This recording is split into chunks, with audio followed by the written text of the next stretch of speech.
तामुलपुराव दिनै तृणमूल कांग्रेसनि आफादगिरि एबा रायजो सभानि बारग' एमपि रिपुन बराया बीजेपी सरकारनि बेरेखायै गोख्रों रावजों सोंखारिदों। बीजेपी सरकारा डाबल इंजिन सरकार नङा, डाबल डकाइतसो। किन्तु एतु डाबल इंजिन सरकार নহয়, डाबल लुटपाट सरकार, डाबल डकाइति सरकार। गोदानै 18 खान टलगेट बाहायनानै बीजेपी सरकारा गोबां खैसिब मोनहोदों रायजो राजाखौ। बीजेपीनि दैदेनगिरिफोरनि पकेट गरम खालामनो गोदानै टलगेट बारायदों। तामुलपुराव तृणमूल कांग्रेसआ गोख्रों सोमावसारदों।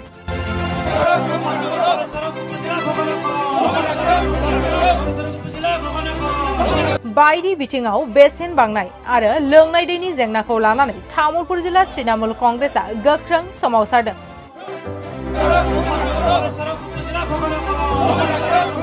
बे सोमावसारनायाव रायजो तृणमूल कांग्रेसनि आफादगिरि रिपुन बराया बाहागो लायो।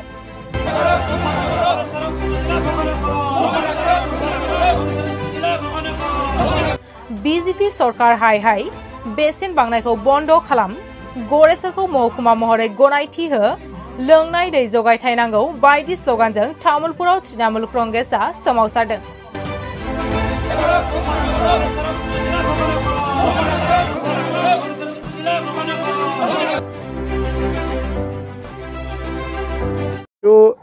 बीजेपी दलটো হৈছে তেওঁ এতিয়াহে সাৰ পালে নেকি? আচ্ছা, গেছৰ চিলিণ্ডাৰ নৰেন্দ্ৰ মোদীয়ে গম পোৱা নাই নেকি? প্ৰধানমন্ত্ৰীয়ে 1200 টকা বুলি তেওঁ আজি যে 5 বছৰ আগৰ পৰা 1200 টকা হৈ আছে, ইমান যে লুটি আছে মানুহক, ইমান যে লুটি আছে, ডকাইতি ৰাজ চলাই আছে, তেওঁ গম পোৱা নাছিলে নেকি? তেওঁ কেতিয়া গম পালে 1200 টকা হৈছে বুলি গেছৰ চিলিণ্ডাৰ? ৰাখী বন্ধনৰ আগদিনা গম পালে নেকি? তেওঁ ৰাখীৰ উপহাৰ দিব এইটো কৈছে হিমন্ত বিশ্বই যে 200 টকা আমি চিলিণ্ডাৰত কমাই দিছোঁ, এইটো ৰাখীৰ উপহাৰ, ৰাখীৰ উপহাৰ বুলি কৈছে। এইটো উপহাৰ নহয়, এইটো হৈছে এইটো কি বুলি কয় এটা অপমান, এইটো হৈছে আমাক পুনৰ লুণ্ঠন। কাৰণ 200 টকা ৰেহাই দিলে কি হ'ব? ইফালে যে অত্যাৱশ্যকীয় সামগ্ৰী সকলোবিলাকৰ যে দাম আকাশলংঘী কৰিছে, আৰু ইমান দিনটো তুমি 200 টকা ৰেহাই নিদি ইমান দিনটো তুমি চুচিলাই, ইমান দিনটো তোমালোকেতো লুটিলাই ৰাইজৰ পৰা। গতিকে এতিয়া তুমি 200 টকা কিহৰ কাৰণে ৰেহাই দিছা? তুমি কিহৰ কাৰণে ৰেহাই দিছা? তুমি গম পালা যে লোকসভা নিৰ্বাচন আহি আছে, 24ত লোকসভা নিৰ্বাচন হ'ব, তুমি ইণ্ডিয়া গঠন হৈছে, সকলো বিৰোধী দল একলগ হৈছে, তুমি গম পাইছা ৰাইজে এইবাৰ বিজেপিক উৎখাত কৰিব। গতিকে মানুহক মন ভুলাবৰ কাৰণে, তুমি ভোট কিনিবৰ কাৰণে তুমি 200 টকা ৰিলিফ দিছা। কিন্তু এই 200 টকা ৰিলিফে একো নহয় আমাৰ মহিলাৰ, কাৰণ ইয়াৰ 20 গুণ তুমি চুচি নি আছা অন্য বস্তুৰ দামৰ যোগেদি। এইটো পূজাৰ উপহাৰ, এইটো চৰকাৰ হৈছে, তেওঁলোকে কয় ডাবল ইঞ্জিন চৰকাৰ। কিন্তু এইটো ডাবল ইঞ্জিন চৰকাৰ নহয়, ডাবল লুটপাট চৰকাৰ, ডাবল ডকাইতি চৰকাৰ, ডাবল লুটপাট চৰকাৰ। আজি তেওঁলোকে বিভিন্ন ধৰণে কেৱল লুটপাট কৰিছে। আগৰ কেইখন টোলগেট আপোনালোকে দেখিছে, এই টোলগেটে ৰাইজক একো সুবিধা দিবই পৰা নাইকিয়া। ৰাস্তা পদূলি বেয়া, ভঙা চিঙা সেইবিলাকতো আছেই। এতিয়া গেলাতে টেঙা দিছে আৰু 18খন নতুন টোলগেট বঢ়াই এতিয়া ৰাইজৰ একো কাম নাই, কেৱল গাড়ী উলিয়াব লাগে, ৰাস্তাত কেৱল টেক্স দি যাব লাগে। এই টেক্স তেওঁলোকৰ নেতাবিলাকৰ পকেট শকত কৰিবৰ কাৰণে, তাৰ বাহিৰে আন কাৰণে নহয়। আজি ইমান আকাশলংঘী দাম হৈছে, মানুহে এসাঁজ খাইছে, এসাঁজ খাবলৈ পোৱা নাই। ঔষধৰ দাম, ঔষধ কিনিব নোৱাৰি, মানুহ বেমাৰী, মানুহ বিনা ঔষধত আজি মৃত্যুবৰণ কৰিব লগা হৈছে। তাৰ মাজত তেওঁলোকে আকৌ এতিয়া 18খন আৰু টোলগেট বঢ়াই যে ৰাইজক লুটপাট কৰি ৰাইজক তেওঁলোকে মানে জীয়াই থাকিবলৈ দিব বিচৰা নাইকিয়া, দুখীয়া মানুহ শেষ কৰি দিব খুজিছে বিজেপি চৰকাৰে। তেওঁলোকে ধনীৰ চৰকাৰ, আৰু বিজেপিৰ কথা হৈছে কি, দুখীয়া মানুহক তেওঁলোকে বাধ্য কৰাইছে ভোট দিবলৈ, কিনি ৰাখিছে যে আমি অৰুণোদয় দিছোঁ, আমি বিনামূলীয়া চাউল দিছোঁ, গতিকে দুখীয়া মানুহ আমি কিনি ৰাখিছোঁ, আমাৰ দাস, আমাৰ কীটদাস, আমাক ভোট দিবই, গতিকে আমি এপিনৰ পৰা টোলগেট বঢ়াই যাওঁ, বস্তুৰ দাম বঢ়াই যাওঁ, এই মেণ্টেলিটি লৈছে। কিন্তু ৰাইজে ইয়াৰ যোগ্য প্ৰত্যুত্তৰ লোকসভাৰ নিৰ্বাচনৰ যোগেদি দিবৰ কাৰণে ৰাইজ অলৰেডি প্ৰস্তুত। অসম তৃণমূল কংগ্ৰেছে অসমৰ সকলো জিলাতেই আমাৰ ধাৰাবাহিকভাৱে এই কাৰ্যসূচী চলি আছে।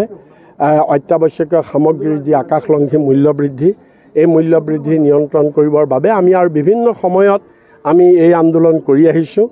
আৰু শেহতীয়াভাৱে ঔষধৰ দাম 20% আৰু বৃদ্ধি কৰাৰ ফলত আমি এই আন্দোলনটো আৰু তীব্ৰতৰ কৰিছোঁ। আৰু আজি ইয়াত যিটো আমাৰ আমি তামোলপুৰ জিলাত আমাৰ জিলা তৃণমূল কংগ্ৰেছে আজি যিটো প্ৰতিবাদ কৰিছে, এই প্ৰতিবাদটো হৈছে মূল্য বৃদ্ধিৰ লগতে আৰু তিনিটা ইয়াৰ মূল সমস্যা।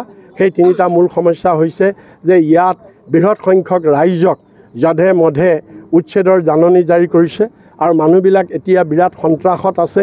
গতিকে আমাৰ দাবী হৈছে উচ্ছেদৰ অভিযান বন্ধ কৰিব লাগে, উচ্ছেদৰ জাননী চৰকাৰে প্ৰত্যাহাৰ কৰিব লাগে।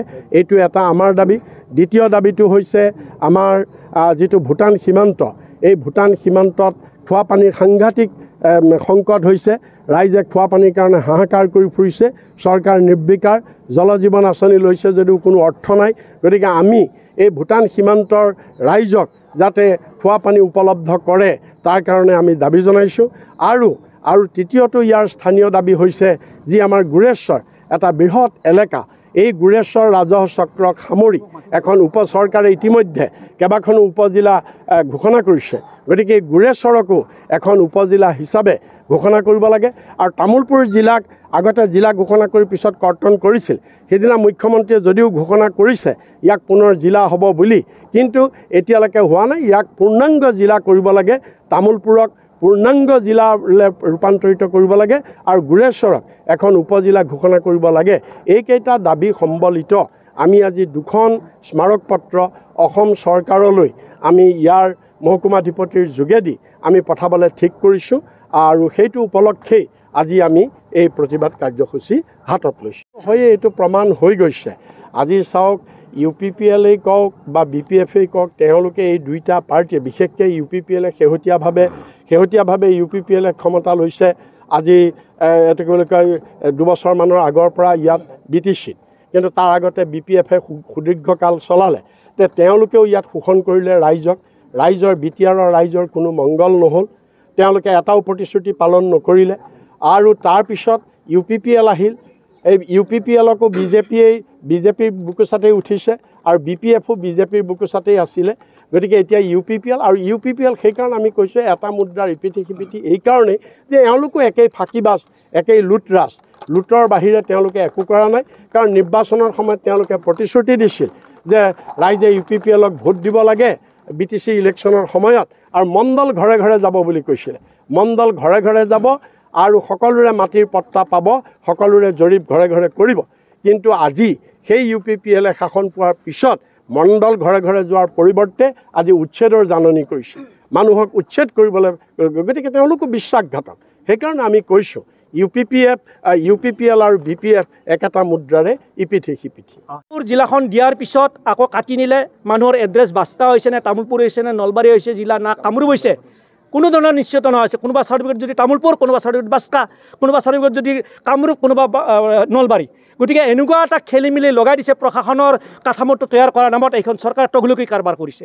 এতিয়া নতুনকৈ আকৌ তামোলপুৰ জিলা ঘোষণা কৰিছে, আমি ৱেলকাম জনাইছোঁ, স্বাগতম জনাইছোঁ। কিন্তু ঘোষণাতে সীমাবদ্ধ থাকিলে নহ'ব, তামোলপুৰ জিলা নামত হ'লে নহ'ব। ইয়াত যিখিনি কাঠামো লাগে অতি শীঘ্ৰে এই কাঠামোখিনি তৈয়াৰ কৰি দিব লাগিব।